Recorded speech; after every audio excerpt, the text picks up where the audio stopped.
তুফান, খুব ভয় পাইছি রে।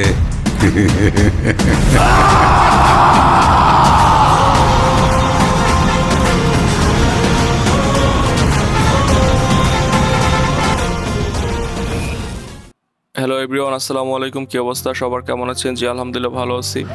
ঢাকা থেকে চট্টগ্রামের উদ্দেশ্যে আজকের আমার যাত্রার সাথী হিসেবে থাকবে মার্সা পরিবহন। মার্সা পরিবহন অনেকেই ভালোবাসেন, আবার অনেকে দেখতে পারেন না, কিন্তু আমার কাছে বেশ ভালো লাগে মার্সা পরিবহন। এই জন্য আজকের এই যাত্রা সফরটি আপনাদের মাঝে উপস্থাপন করব। ইতিমধ্যে আমি চট্টগ্রাম অলংকার মোড় থেকে একটি টিকিট কেটে নিলাম 680 টাকার বিনিময়ে। কিন্তু একটি বিষয় খুব ভালো লেগেছে, বাস আসার কথা 4:30টায়, কিন্তু 4:20-এই এসে বাস উপস্থিত, যেটা আমার কাছে খুব ভালো লেগেছে। এবং আলহামদুলিল্লাহ অবশেষে বাসে উঠে আমার নিজের সিটে বসলাম। কিন্তু একটি বিষয় ভালো লাগেনি, সেটি হলো মার্সা পরিবহনের সামনে যে গ্রিল আছে সেটা আমি জানতাম না। তো গ্রিল থাকার কারণে সুন্দরভাবে ভিডিওটা নিতে পারিনি আমি। এজন্য আমি আমার সিট পরিবর্তন করে অন্য পাশে বসলাম। এবং ইতিমধ্যে আমাদের বাসটি ঢাকার উদ্দেশ্যে রওনা দিয়েছে চট্টগ্রাম অলঙ্কার মোড় থেকে। এবং একটি অয়েল পাম্পে আমাদের গাড়িটি তেল নেওয়ার জন্য দাঁড়ালো। এখন 4:44 বাজে এবং তেল নেওয়া শেষে আমরা আবার ঢাকার উদ্দেশ্যে রওনা দিলাম। চট্টগ্রাম নগরী বেশ সুন্দর এবং একটি পরিষ্কার পরিচ্ছন্ন নগরী, যেটা আমার কাছে খুব ভালো লেগেছে। এবং চট্টগ্রাম হাইওয়েতে সবচেয়ে আকর্ষণীয় জিনিস হলো আপনার একপাশে পাহাড়, মাঝখানে রাস্তা, মানে যেটা অসম্ভব সুন্দর। এবং মার্সা মানেই আগুন, যেটা আপনারা ইতিমধ্যে জানতে পেরেছেন। তো কিছু মুহূর্ত আপনাদের মাঝে উপস্থাপন করব, সাথে থাকুন আমার।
আপনারা ইতিমধ্যে হয়তো বুঝতে পেরেছেন যে মার্সা পরিবহন কেন ঢাকা চট্টগ্রাম রুটে তথা ঢাকা কক্সবাজার রুটে এত জনপ্রিয় একটি বাস। কারণ এই বাসের কন্ডিশন বেশ ভালো এবং সবগুলো বাসই প্রায় নতুন। এবং মার্সা পরিবহনের যে ড্রাইভারগুলো অসম্ভব স্কিল সম্পন্ন, যারা মানে সুন্দর দক্ষভাবে ড্রাইভিং করে, নিরাপদে যাত্রীদের পৌঁছে দেয়। এবং আরেকটি বিষয় হলো তাদের পরিবহনে কোনো টিকিটবিহীন কোনো যাত্রী ওঠা নামা করে না, মানে টিকিটবিহীন কোনো টিকিট ছাড়া কোনো যাত্রী বাসে উঠতে পারে না, যেটা আমার কাছে বেশ ভালো লেগেছে। অবশেষে আমরা রয়্যাল এক্সপ্রেসকেও মানে ওভারটেকিং করে চলে যেতে লাগলাম।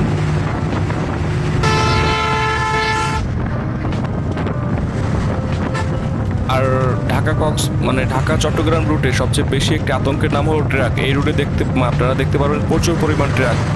আমার মনে হয় এই লেনগুলো আরও বেশি বৃদ্ধি করলেও হয়তো ট্রাকের সংখ্যা কোনো মতেই কমবে না। ঝড়ের গতিতে ছুটে চলেছি আমরা ঢাকার উদ্দেশ্যে মার্সা পরিবহনে।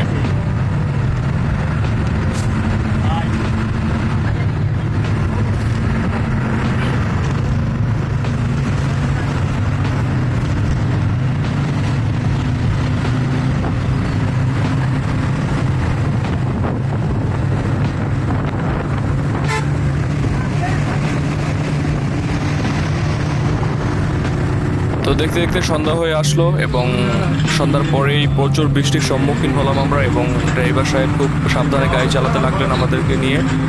কারণ যেহেতু এটি একটি অঞ্চে গাড়ি এবং বৃষ্টির দিনে অঞ্চে গাড়ি অনেক দুর্বল সড়ক পথে, সেটা আমরা সবাই মোটামুটি বাস লাভাররা জানি। আমাদের সামনে আছে নোবেল পরিবহন, পিছনে একটি ফাইটার বিমান আঁকা, অসম্ভব সুন্দর। আর শুধু ট্র্যাক আর ট্র্যাক, এখানে বাসের থেকে ট্র্যাকের সংখ্যা অত্যাধিক ঢাকা চট্টগ্রাম রুটে।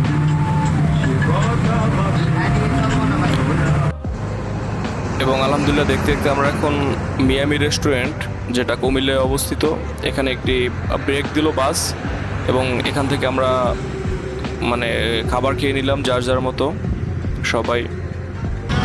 তো হালকা ব্রেক শেষে আবার আমরা ঢাকার উদ্দেশ্যে রওনা দিলাম। এখন রাত প্রায় আপনার 9টা।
আলহামদুলিল্লাহ আমরা দেখতে দেখতে ইতিমধ্যে ঢাকার কাছাকাছি এসে পড়েছি এবং আমাদের ভিডিওটি শেষ পর্যায়ে।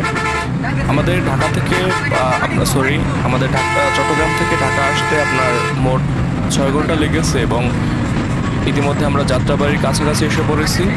তো সবাই ভালো থাকবেন, আমার জন্য দোয়া করবেন, সবার জন্য দোয়া করি। আসসালামু আলাইকুম, আল্লাহ হাফেজ।